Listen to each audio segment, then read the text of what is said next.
It's been a little while since I've recorded a video, so I thought it was time. Things have been difficult. My health has been not the best. My mobility has gotten a lot worse, and my strength in general has gotten a lot worse. Even holding a heavy object for a very short period of time can cause my arm to shake and turn to jelly. I have dreaded going out to do things because I'm afraid that pain will kick in while I'm out and I won't be able to enjoy myself anymore or be in a place where I can find a way to stop being in pain. The other thing is just the emotional side of it. As a lot of you know, I have been a volunteer for RTX for the past 5 years, and this year I am taking a break. I love my guardian family, and the work that I've gotten to do has been super rewarding, and I've met so many nice people in doing it, and it's always been something that I had a very strong sense of pride about. But last year, on the final day, I became very sick, and you can avoid becoming sick sometimes. I had a fever, I was very ill, but there were a lot of other things that made that sickness a lot worse, and it was just that my health issues are more severe than they used to be. So I kind of had this epiphany that it was time to take a step down and just take care of myself this year and just enjoy the show. I want to be in a good place to enjoy my time, and if I'm working the show and exhausting myself beyond my abilities, it's not going to be a fun experience for me. So this year I'm attending. I'm very scared about that as well. I'm going to be renting a wheelchair because I typically can walk for maybe an hour before I'm in excruciating pain, and a convention is going to be a very long day. It's going to be a lot more than an hour. However, I'm going alone, and the thought of pushing myself into a wheelchair is kind of scary because I don't have a lot of strength. So all that's kind of hard. Aside from the fact that I'm having a major pride issue or an abandonment issue, looking at all my amazing friends who are participating this year and still doing the things we used to do together, I feel left out, even though I elected to withdraw. I feel like something that was such a big part of my life, I fear that the experience will be very different this time, and it will, but I don't know how I'm going to cope with it, and I'm a little anxious just about how it's going to feel to not be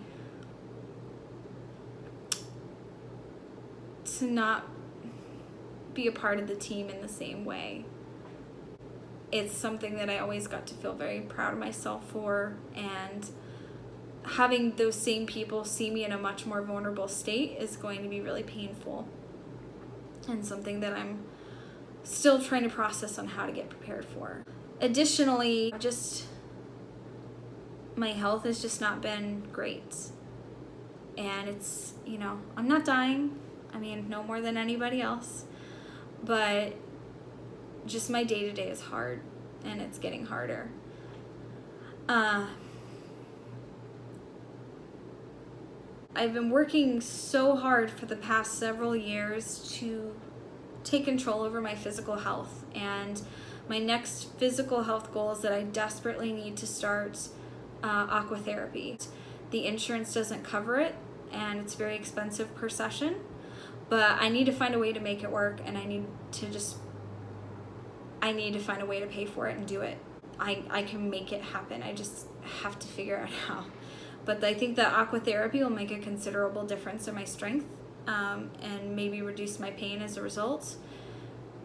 And then the other thing is that I want to focus on my emotional and mental health, because I very recently had a very significant emotional experience where I was just trying to brush some knots out of my hair because it's very long, it gets tangled, and it's damaged, so it gets extra tangled. And I was trying to brush it out, and I couldn't. My arms got extremely tired halfway through, and I couldn't even get through the knots. My arms were just burning and aching, and I couldn't do it. My husband was right there, and he grabbed the brush and just said, "Teach me how," and he did it for me. My back was to him, and I was crying, and I'm pretty sure he knows I was crying. But I was in tears the whole time because I felt like I was losing something. There's no shame in being able to do less than you were once able to do. But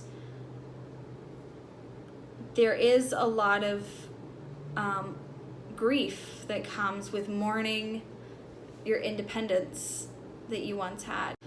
You know, it's I don't have necessarily a traditional disability, so I don't liken it to somebody who is paralyzed or somebody who has a more severe disease. So I don't really know what tactics to employ. And there's just a lot of guilt associated as well, feeling like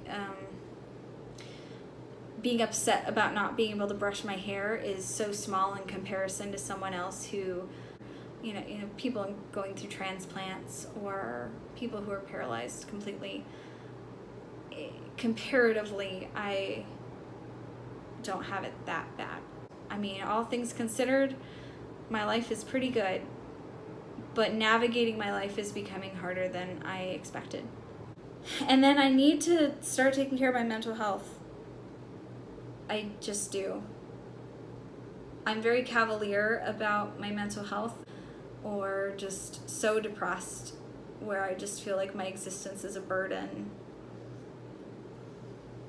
I very frequently feel burdensome to the people around me. Even people that there's an instant gut reaction that says, you know, you shouldn't have said that. You are scaring people away. You're too much. And to a certain extent, my thinking part of my brain doesn't disagree, because in some ways I know that I'm dumping a lot on people who may not be equipped to deal with it. And I shouldn't expect friends to absorb all that I'm coping with. I love that they want to be there and support me and offer words of comfort or insight. But at the end of the day, they're not a trained professional, and they've got their own life burdens to deal with. And sometimes tacking mine on is a lot, especially because I work from home. I'm not very socialized. I tend to be clingy towards those who talk to me. So I apologize. You all know who you are, and it's not just one person. I'm so thankful for the people who've made time to talk with me. I think streaming has been a very healthy outlet for that reason, is that it gives me that human connection. But being disabled and not a driver and working from home means that my social interactions are mostly internet-based. So when I get to hear another person's voice talking to me, or just somebody texting me, I'm addicted. I live on it. I breathe for it sometimes. And sometimes it's for no other reason, just that it's been a long time. But I always regret it. And I'm sorry that I regret it, because I shouldn't. I know so many of you are amazingly loving, caring adults. I'm going to seek some mental health support, because I am in a state of very deep grief. I don't know where I stand. I'm not disabled by many definitions, and by others I'm very limited in my abilities. And there's not a lot of help or instruction on what to do next. So this is a really long one, I'm sorry. I'm just trying not to cry. That was another reason why I wanted to start making these vlogs. So this is my accountability post. I'm doing it. Feel free to ask me about it. I may not share specifics, but at the very least I can confirm if I took the first step, which I've been putting off that first step for an extremely long time. Mostly just out of fear of this. Genuine vulnerability without cracking jokes. Just saying to someone that I feel worthless and that I'm afraid for whatever future I would have to offer anyone, and wondering when my time that I can be productive stops. It's a lot to be going through my head, and I need help with it. And I'm not ashamed to admit that I need help, but I just know there's some major floodgates that are going to open up. So I've got a lot to contend with until we get there. Thank you to anybody who stuck around and listened to me ramble, especially those who watch my other content that is very different from this. I've second guessed myself 100 times on whether I wanted to post stuff like this, because the other ones I only did a few, got very little views, and I was like, well, you know, maybe nobody's seeing these, or it doesn't matter to anybody. But then I just kind of had this realization that maybe there's just one person that this really resonates with, and, you know, I'm not making this because I need to change someone else. I'm making this because I need a healthy way to express where I'm coming from, and to also just hear myself out loud admit certain things about what's happening in my life with my health, and just accept some of my realities, and this allows me to do that. So that could change once I start therapy. They may advise that I don't do this. I don't know. I have no idea what to expect, but I will keep you guys posted on how things go for me, and I hope there's something at least insightful you take away from the vlogs. I'll be much happier and more chipper on Twitch, where we'll talk about video games and can focus more on the positive, because that's absolutely what I want to do when we're on that platform. So find me on there, find me on Twitter, and talk to you guys later.